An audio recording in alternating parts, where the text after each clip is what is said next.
नमस्कार, बहुत स्वागत है आपका। हर खबर देख रहे हैं आप और मैं हूं आपके साथ शाहनवाज मिर्जा। लखनऊ से इस वक्त एक बड़ी खबर आ रही है। रक्षाबंधन पर महिलाओं को तोहफा। उत्तर प्रदेश की रोडवेज बसों में रात 12 बजे से सफर करती हुई नजर आ सकती है। 12 अगस्त की रात 12 बजे तक ये सुविधा जारी रहेगी और महिलाओं के लिए मुफ्त परिवहन सेवा के साथ साथ उत्तर प्रदेश सरकार ने महिलाओं को ये सौगात दी है। ये बड़ी खबर आपको लखनऊ से बता रहा है। रक्षाबंधन के पवित्र मौके पर उत्तर प्रदेश रोडवेज बस ने रात 12 बजे से लेकर 2 दिन तक ये फ्री सुविधा उत्तर प्रदेश की मां और बहनों को देने का काम किया है। और साथ ही साथ अगर 15 वर्ष से आयु कम किसी बच्चे की है तो वो भी साथ में सफर कर सकता है। उत्तर प्रदेश रोडवेज बस में सफर की जो सुविधा है रक्षाबंधन को लेकर वो योगी सरकार ने उत्तर प्रदेश की महिलाओं को दी है और 12 अगस्त की रात से ये सुविधा जो है वो मुहैया होती हुई नजर आएगी।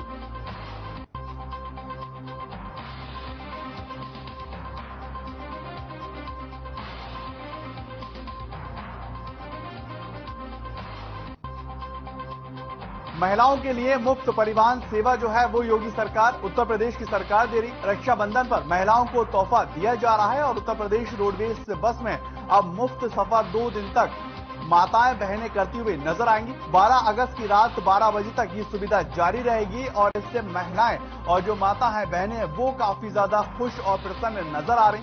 आपको बताया रक्षाबंधन के त्योहार को लेकर उत्तर प्रदेश की सरकार कानून व्यवस्था के साथ भी कोई खिलवाड़ ना हो उसको लेकर भी मुस्तैद है। और साथ ही साथ जो हमारे देश की बहनें हैं माताएं हैं वो अपने भाइयों के लिए अगर राखी देकर जा रही हैं तो वो रोडवेज की बसों में फ्री सुविधा हासिल कर सकती हैं।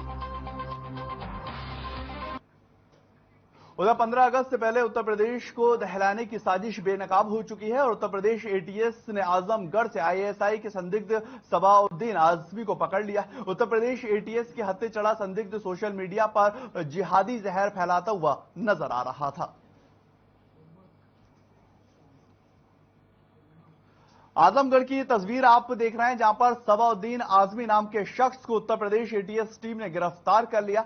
उत्तर प्रदेश को दहलाने की जो साजिश थी वो बेनकाब होती हुई नजर आई है और एक बड़ी सफलता एटीएस की टीम को जो है वो सबाउद्दीन आजमी के नाम से मिलती हुई नजर आई। एक संदिग्ध है और इसको पकड़ने के लिए टीम का गठन किया गया था।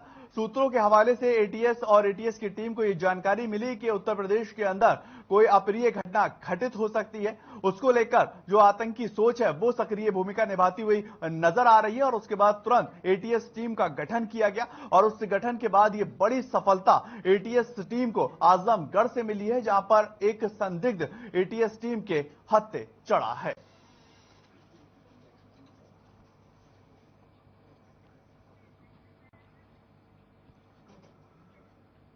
लखनऊ से एक बड़ी खबर जहां पर तिरंगा यात्रा को लेकर डिप्टी सीएम ब्रजेश पाठक ने शिरकत हासिल की और लखनऊ में 1090 चौराहे पर तिरंगा यात्रा भी निकाली गई। ये बड़ी खबर आपको बता रहे हैं। 15 अगस्त को लेकर उत्तर प्रदेश के लखनऊ में डिप्टी सीएम ब्रजेश पाठक ने शिरकत हासिल की और लखनऊ के 190 चौराहे पर यह यात्रा निकलती हुई नजर आई है। ये बड़ी खबर आपको हर घर तिरंगा अभियान से हर एक मंत्री, हर एक सीएम और हर राज्य के सीएम जो है वो जोड़ते हुए नजर आ रहे हैं। अधिकारियों को सख्त निर्देश दिए गए हैं कि हर घर तिरंगा अभियान से जोड़ा जाए और उसी कड़ी में लखनऊ के अंदर डिप्टी सीएम ब्रजेश पाठक ने भी लखनऊ में तिरंगा यात्रा निकाली और लोगों से आग्रह किया है कि जो 75वां आजादी का अमृत महोत्सव है उसको लेकर हर एक शख्स जो है अपने घर में तिरंगा लहराता हुआ नजर आना चाहिए।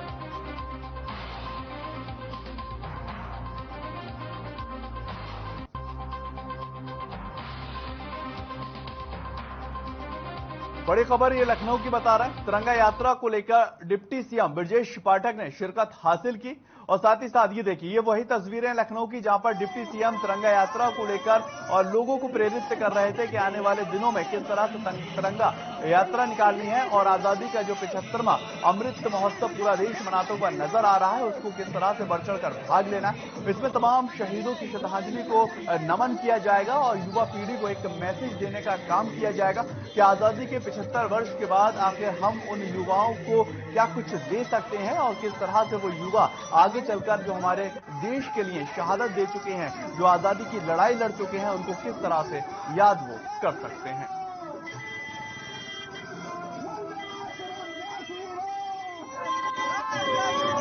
विजय पाठक जिंदाबाद।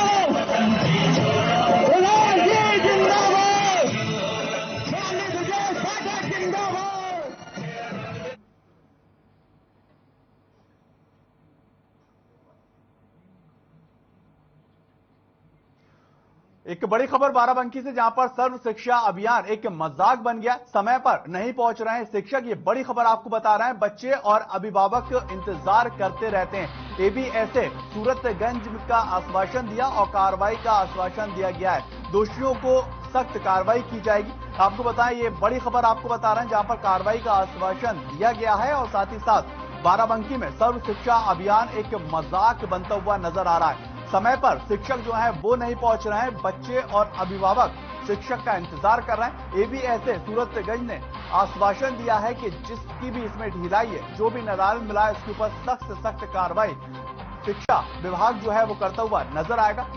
बच्चों के उज्जवल भविष्य के साथ ये एक बड़ा खिलवाड़ होता हुआ नजर आ रहा है, जहां पर अभिभावक जो है वो बच्चों को स्कूल छोड़कर जाते हैं और उसके बाद इस तरह से शिक्षक वहां पर नदारद रहते हैं। लेकिन बड़ी खबर यह है कि आश्वासन ये दिया गया है कि जो भी इसमें लिप्त होगा उसके खिलाफ सख्त से सख्त कार्रवाई भी की जाएगी।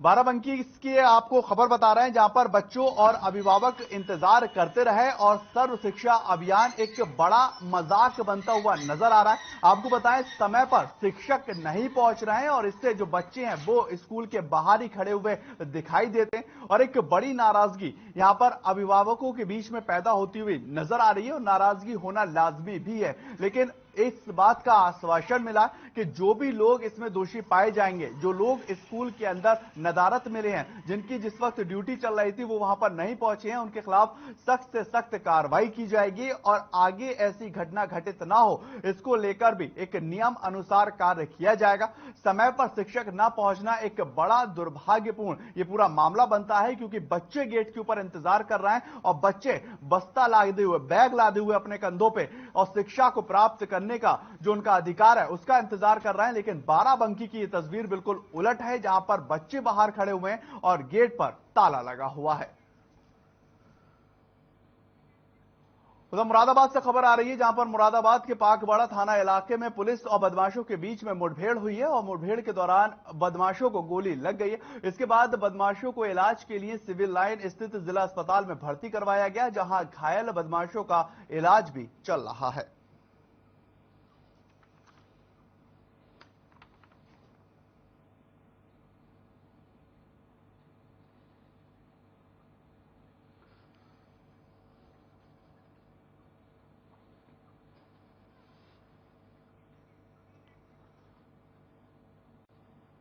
उत्तर प्रदेश के हमीरपुर से इस वक्त एक बड़ी खबर है, जहां पर बेतवा नदी के अंदर युवक ने छलांग लगाई। चप्पल, मोबाइल और पैसे के साथ साथ कागजात पुल पर रखकर पुलिस और गोताखोर जो है अब वो युवक की तलाश में लगे हुए हैं और फतेहपुर का रहने वाला ये युवक बताया जा रहा है। ये बड़ी खबर आपको हमीरपुर से बता रहे हैं, जहां पर बेतवा नदी में युवक ने छलांग लगा ली और फतेहपुर का रहने वाला ये युवक बताया जा रहा है। चप्पल, मोबाइल, पैसे और कागजात पुल पर रखे पाए गए हैं। पुलिस और गोताखोर युवक की तलाश में लगातार जुटे हुए हैं। आगे की कार्रवाई पुलिस करती हुई नजर आ रही है और हर एक पहलू को खंगालती दिखाई दे रही है कि आखिर किस वजह से इस शख्स ने बेतवा नदी के अंदर जो है वो छलांग लगाई है और क्या कुछ कारण रहे।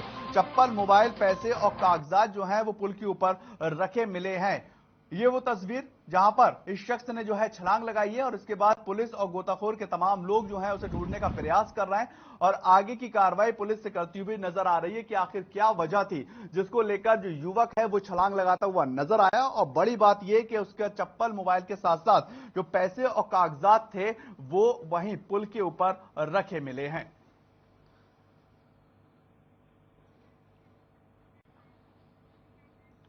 एक और बड़ी खबर गोंडा से है, जहां पर एक्शन में एसपी आकाश तोमर जो है वो नजर आ रहे हैं। 66 महिला और पुलिस आरक्षियों के तबादले कर दिए गए। अभियोजन शाखा और न्यायालय सुरक्षा में ज्यादा तैनाती दी गई है।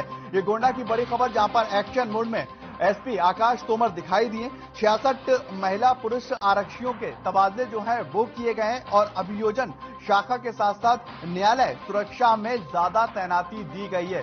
ये बड़ी खबर गोंडा से बता रहे हैं, जहां पर एसपी आकाश तोमर एक एक्शन मोड में नजर आए। 66 महिला और पुरुष आरक्षियों के तबादले करते हुए दिखाई दिए। लेकिन बड़ी बात यह रही कि अभियोजन शाखा और न्यायालय सुरक्षा में ज्यादा तैनाती दी गई है। गोंडा के अंदर कानून व्यवस्था दुरुस्त रहे, उसको लेकर लगातार ये प्रयास किए जाते हैं कि पुलिस फोर्स जो है वो एक्टिव नजर आए। और उसी कड़ी में एसपी आकाश तोमर जो है वो एक एक्शन मोड में दिखाई दे रहे हैं, जहां पर तबादलों की एक बड़ी कड़ी जो है वो दिखाई दी। एक साथ 66 महिला और पुरुष आरक्षियों के तबादले जो है कप्तान साहब ने कर दिए और अभियोजन शाखा और न्यायालय सुरक्षा में ज्यादा तैनाती देते हुए एसपी आकाश तोमर नजर आए हैं।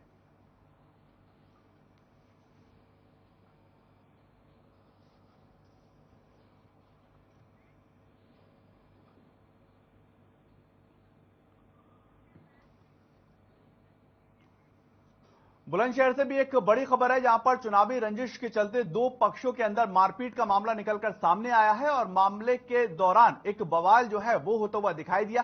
कई राउंड की फायरिंग की सूचना इसमें मिलती हुई नजर आई है। एक युवक खुद को गोली लगने का दावा भी करता दिखाई दिया। पुलिस मौके पर पहुंचकर हर एक बारीकी जांच में जुटती हुई नजर आई। खुर्जानगर कोतवाली क्षेत्र के समस्तीपुर गांव की ये पूरी घटना बताई जा रही है। बड़ी खबर बुलंदशहर से, जहां पर चुनावी रंजिश के चलते दो पक्षों के बीच में मारपीट हुई और बवाल के दौरान कई राउंड फायरिंग की खबर निकलकर सामने आई है और एक युवक खुद को गोली लगने का दावा कर रहा है और पुलिस मौके पर पहुंचकर हर एक तफ्तीश यानी कि बारीकी जांच करती हुई दिखाई दे रही है। और खुर्जानगर कोतवाली क्षेत्र के समस्तीपुर गांव की ये घटना बताई जा रही है। ये वही तस्वीर बुलंदशहर की आपको दिखा रहा है, जहां पर जो बवाल कर रहे थे उनको लाया गया अस्पताल के अंदर। आगे की जांच पुलिस करती हुई नजर आ रही है और इन बवालियों में एक शख्स को गोली लगी है, वो शख्स इस बात का दावा भी कर रहा है। यानी कि ये बड़ी खबर बुलंदशहर से, जहां पर एक युवक खुद को गोली लगने का दावा कर रहा है और पुलिस अब आगे की सक्रिय कार्रवाई करती हुई कार्रवाई कर रही है।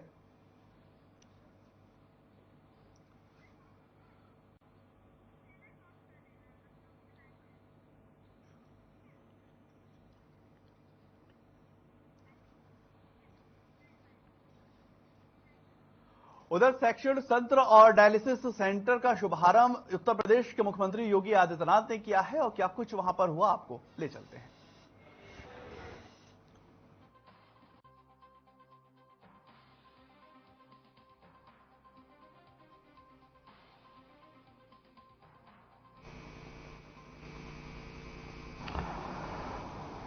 मंत्रिमंडल के वरिष्ठ सहयोगी उप मुख्यमंत्री श्री ब्रजेश पाठक जी, प्रदेश के वित्त और संसदीय कार्य विभाग के मंत्री श्री सुरेश कुमार खन्ना जी, प्रदेश के चिकित्सा स्वास्थ्य एवं परिवार कल्याण विभाग के मंत्री राज्य मंत्री श्री मयंकेश्वर शरण सिंह जी, प्रदेश के मुख्य सचिव श्री दुर्गा शंकर मिश्र जी, अपर मुख्य सचिव चिकित्सा स्वास्थ्य एवं परिवार कल्याण श्री अमित मोहन प्रसाद जी, आज के इस कार्यक्रम में उपस्थित चिकित्सा स्वास्थ्य और चिकित्सा शिक्षा विभाग से जुड़े हुए सभी अधिकारीगण, प्रदेश भर से जुड़े हुए स्वास्थ्य विभाग के सभी अधिकारी और सम्मानित जनप्रतिनिधिगण और उपस्थित भाइयों बहनों, मैं सबसे पहले स्वास्थ्य विभाग को आज 3 प्रकार की बेहतरीन स्वास्थ्य सुविधा को प्रदेश की जनता के लिए उपलब्ध कराने के लिए हृदय से धन्यवाद देते हुए आजादी के अमृत महोत्सव के पूर्व प्रदेश के 3 अतिरिक्त जनपदों में फ्री में डायलिसिस की सुविधा उपलब्ध कराने, एएनएम प्रशिक्षण के 35 नए सेंटर का शुभारंभ करने और प्रदेश के अंदर अन्य कुछ महत्वपूर्ण सुविधाओं को प्रारंभ करने के लिए हृदय से धन्यवाद देते हुए प्रदेशवासियों को हृदय से इसकी बधाई देता हूं। आज का ये कार्यक्रम बहुत महत्वपूर्ण मायने रखता है। एएनएम की क्या भूमिका हो सकती है, यह हम सब इस बारे में देख सकते हैं कि यह जो प्रशिक्षित स्वास्थ्य कर्मी हैं, इन सब की उपयोगिता को हम लोगों ने तब समझा जब इस सदी की सबसे बड़ी महामारी के दौरान गांव-गांव में हम लोगों ने उस समय एक विशेष अभियान चलाया था स्क्रीनिंग का, और उस समय एएनएम और आशा वर्कर घर घर जाकर के गांव हो या शहर, कोविड की चिंता किए बगैर इन लोगों ने पूरी ईमानदारी और प्रतिबद्धता के साथ उस समय कार्य किया था। और उस समय अगर हमारे पास प्रशिक्षित स्वास्थ्य कर्मी नहीं होते तो हम कोरोना जैसी महामारी को प्रदेश के अंदर एक बड़ी आबादी को इस महामारी से बचाने में हमें सफलता प्राप्त नहीं होती। किसी भी स्वास्थ्य सुविधा का जो रीढ़ होता है, उसका जो बैकबोन होता है, वह प्रशिक्षित स्वास्थ्य कर्मी होते हैं। एएनएम, जीएनएम या नर्सिंग प्रशिक्षण या पैरामेडिकल से प्रशिक्षित जो हमारा प्रशिक्षु होता है, वह पूरी स्वास्थ्य सुविधा की रीढ़ होता है। जितने प्रशिक्षित स्वास्थ्य कर्मी होंगे उतना ही हम बेहतरीन स्वास्थ्य सुविधा को एक आम नागरिक तक उपलब्ध कराने में हमें सफलता प्राप्त होगी। और उत्तर प्रदेश जैसे विशाल आबादी के राज्य में यह एक चुनौती हमेशा बनी रहेगी कि हमारे पास मैन पावर नहीं। हमारे पास पहले से इंफ्रास्ट्रक्चर था, लेकिन 33 वर्ष पहले प्रदेश के एएनएम सेंटर को बंद कर दिए गए। प्रदेश के एएनएम की ट्रेनिंग लेने वाली बेटियों के लिए एक चुनौती थी, क्योंकि अगर उन्हें ट्रेनिंग लेना है तो उन्हें निजी संस्थानों में जाना होता था।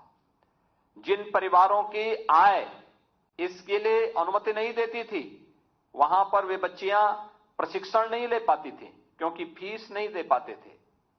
कुछ जगह सरकार के स्तर पर हम सहयोग या स्कॉलरशिप भी देते थे, तो भी वो पर्याप्त नहीं हो पाता था। आखिर सरकार उसमें कुछ मामलों में सहयोग करती भी है, तो वह एक सीमित होता था। दूर हॉस्टल में उन्हें रहने के लिए मजबूर होना होता था। हॉस्टल का खर्चा अलग, फूडिंग का खर्चा अलग, आवागमन का खर्चा अलग। अब मुझे प्रसन्नता है कि आज एक साथ 35 एएनएम प्रशिक्षण केंद्र का शुभारंभ प्रदेश के अंदर होने जा रहा है। और ये सभी प्रशिक्षण केंद्र, जिनमें 3 में मैंने आज स्वयं बातचीत की, आपने देखा होगा कि वहां पर हमारे पास इंफ्रास्ट्रक्चर भी है, क्लासरूम भी है, लैब्स भी हैं, लाइब्रेरी भी है और अत्याधुनिक सुविधाओं से सुसज्जित इन केंद्रों में हम लोगों ने पूरी जो ट्यूटर हैं, फैकल्टी मेंबर्स हैं, जितने भी वहां टेक्नीशियंस हैं, इन सब की तैनाती करते हुए आज इसे शुभारंभ किया जा रहा है। 35 सेंटर का मतलब एक साथ प्रदेश के अंदर 1700, 1750 से अधिक बालिकाओं के लिए 2 वर्षीय एएनएम पाठ्यक्रम में प्रवेश की एक व्यवस्था दी गई है। और मैं चाहूंगा इस विभाग के मंत्री के रूप में हमारे डिप्टी सीएम श्री ब्रजेश पाठक जी स्वयं इस बात को देख रहे हैं कि अगली बार से हम इस बात को जरूर करें कि इन बच्चियों के प्रवेश के लिए एक सामान्य इंटेंस एग्जाम के साथ साथ उनकी मेरिट दोनों को जोड़ करके प्रवेश की एक सरलीकरण व्यवस्था अगर हम वहां पर दे दें, तो अनावश्यक रूप से किसी भी प्रकार के विवाद से हम उसको बचाने में हमें सफलता प्राप्त होगी। यह व्यवस्था हमें किसी भी संस्था की पारदर्शिता और संस्था को सुचारू रूप से आगे बढ़ाने के लिए, उस शुचिता को बनाए रखने के लिए इसको हमें लागू करना होगा। और यह व्यवस्था निश्चित ही प्रदेश की स्वास्थ्य सेवा के लिए, आर्थिक रूप से कमजोर परिवारों के लिए भी एक बहुत बड़ा संबल राज्य सरकार के स्तर पर होगा। ये 35 सेंटर एक साथ प्रारंभ हो रहे हैं, एक बहुत महत्वपूर्ण कार्य हो रहा है इसके लिए, क्योंकि जो भी बेटियां वहां से पढ़ करके आएंगी उन्हें स्वास्थ्य क्षेत्र में अपने कैरियर को आगे बढ़ाने के साथ साथ सेवा का एक उत्तम अवसर प्रदेश के अंदर एक गरीब नागरिक तक, एक सामान्य नागरिक तक पहुंचाने में मदद मिलेगी। इसके लिए मैं स्वास्थ्य विभाग को बधाई देता हूं। प्रदेश के उन सभी बेटियों को जिन्हें यहां प्रवेश मिला, उन्हें प्रथम सत्र में ही उन्हें बधाई देता हूं। और एक केंद्र बेहतरीन सुविधा प्रदेश के अंदर उपलब्ध कराने में सफल होंगे, इसके लिए मैं अपनी शुभकामनाएं भी देता हूं। आज यहां पर 3 ऐसे केंद्र जो डायलिसिस की सुविधा से युक्त हों, प्रधानमंत्री राष्ट्रीय डायलिसिस कार्यक्रम के अंतर्गत अब तक हम 65 जनपदों में फ्री में डायलिसिस की सुविधा उपलब्ध करवा रहे हैं। आज 3 नए जनपद और जुड़ गए हैं। कुल 68 जनपद हो गए। 7 जनपद अभी ऐसे हैं जिन पर हमारी कार्रवाई चल रही है। 75 के 75 जनपदों में हम अगर हो सकता है हमारे पास सभी जनपदों में नेफ्रोलॉजिस्ट नहीं होगा, किडनी रोग विशेषज्ञ नहीं होगा, लेकिन वहां पर हमारे पास फिजिशियन जरूर होंगे। फिजिशियन को हम प्रशिक्षित कर लें, वहां पर कुछ टेक्नीशियन हम दे दें, या पीपीपी मोड पर भी हम इसे संचालित कर सकते हैं। भारत सरकार इसमें सहयोग करना चाहती है। हमारा प्रयास होना चाहिए कि सभी 75 जनपदों में हम फ्री डायलिसिस की सुविधा उपलब्ध करवाएं। खान पान में कहीं भी गड़बड़ी होती है या व्यक्ति जब भी हाइपरटेंशन की चपेट में रहता है, बहुत मानसिक तनाव में रहता है, तो सबसे पहले वह चपेट में आता है मधुमेह की। उस ब्लड शुगर का पेशेंट बनता है। ब्लड शुगर को जब हम अनियंत्रित होने देते हैं, उसको तब भी नियंत्रित नहीं करते हैं, तो तब वह सबसे पहले प्रभावित करता है किडनी को और आंख की रोशनी को। और इसलिए आज का यह कार्यक्रम अत्यंत महत्वपूर्ण है। यहां पर ओरल कैंसर की दृष्टि से एक जागरूकता के एक बड़े कार्यक्रम को, जांच के एक बड़े कार्यक्रम को भी आज स्वास्थ्य विभाग आगे बढ़ा रहा है। यानी बचाव से यानी उपचार से महत्वपूर्ण बचाव है, तो ये सब पर बराबर लागू होता है, केवल कैंसर के लिए ही नहीं। किडनी रोग से अगर बचना है तो उसके लिए हमें मधुमेह से बचना पड़ेगा। मधुमेह से बचना है तो हमें तनाव से बचना पड़ेगा। तनाव से बचना है, हेल्थ एंड वेलनेस सेंटर और योग प्रशिक्षण से जुड़े हुए जो कार्यक्रम हैं, हमें इनके साथ जुड़ना पड़ेगा। अपनी नियमित दिनचर्या का हिस्सा इसे बनाना पड़ेगा और इनको नियमित दिनचर्या का हिस्सा बनाने के साथ ही हमें इस बात को भी सुनिश्चित करना होगा कि कहीं भी कोई ऐसी चूक ना हो। खान पान, आज जब प्रधानमंत्री जी ने देश के अंदर नेचुरल फार्मिंग, प्राकृतिक खेती की एक महत्वाकांक्षी योजना दी है, केमिकल, फर्टिलाइजर, पेस्टिसाइड या फास्ट फूड, ये जितना भी व्यक्ति इनका सेवन करेगा या खेती में फर्टिलाइजर, केमिकल, पेस्टिसाइड का उपयोग करेगा, कहीं ना कहीं उसके दुष्प्रभाव सामने आएंगे। हमें नेचुरल फार्मिंग के साथ साथ अपनी दिनचर्या को भी प्रकृति के साथ समन्वय बनाते हुए आगे बढ़ाना पड़ेगा। आज मुझे प्रसन्नता है कि प्रदेश भर में हेल्थ एंड वेलनेस सेंटर हैं जहां पे योग का प्रशिक्षण होता है। किसी भी जनपद में हम लोग जाते हैं, पार्कों में बड़ी संख्या में लोग योग प्रशिक्षण करते हुए दिखाई देते हैं, प्राणायाम करते हुए दिखाई देते हैं। आप जब प्राणायाम करते हैं तो प्राणायाम कुछ देर के लिए ही सही, कम से कम मानसिक तनाव से आपको मुक्ति देते हैं। अनावश्यक हम तनाव पालते हैं, यह तनाव ही बाद में मधुमेह का कारण बनता है। या हम समय पे जब उपचार नहीं करते, यही तनाव बाद में मधुमेह का कारण बनता है। और अनियंत्रित मधुमेह एक समय के बाद व्यक्ति की रोशनी को भी और व्यक्ति की किडनी को भी प्रभावित करते हुए सभी ऑर्गन फेल्योर की स्थिति उसके सामने जो आती है, उसके पीछे सभी कारण जिम्मेदार होते हैं। आज के इस अवसर पर जब 3 नए डायलिसिस सेंटर, ये उपचार की व्यवस्था, जो पीड़ित हो चुके हैं उनका उपचार हो, लेकिन जो स्वस्थ हैं उन्हें उत्तम आरोग्यता निरंतर प्राप्त होता रहे, यह हमारा प्रयास होना चाहिए। जागरूकता का एक बृहद कार्यक्रम इस दिशा में निर्णायक भूमिका का निर्वहन कर सकता है और उस जागरूकता के साथ हम सबको जुड़ने की आवश्यकता है। प्रत्येक नागरिक का दायित्व बनता है कि वह समाज के प्रत्येक तबके को इसके प्रति जागरूक करे। उपचार से महत्वपूर्ण बचाव, ये ओरल कैंसर की जांच की व्यवस्था के लिए आज प्रारंभ या कार्यक्रम इसका एक महत्वपूर्ण उदाहरण हो सकता है। दांत साफ न करना, भागदौड़, दिन भर की भागदौड़ के बाद व्यक्ति स्नान नहीं करता है, तमाम प्रकार के, फिर वह व्यक्ति तमाम प्रकार के त्वचा संबंधी रोगों की चपेट में आता है। दांतों को साफ नहीं करेगा, बेतरतीब खान पान होगा, तंबाकू का सेवन करेगा, पान मसालों का सेवन करेगा, धूम्रपान करेगा, मद्यपान करेगा, ये सभी बीमारी के लक्षण, बीमारी की प्राथमिक जड़ों को अपने अंदर पालने का एक उपाय होता है।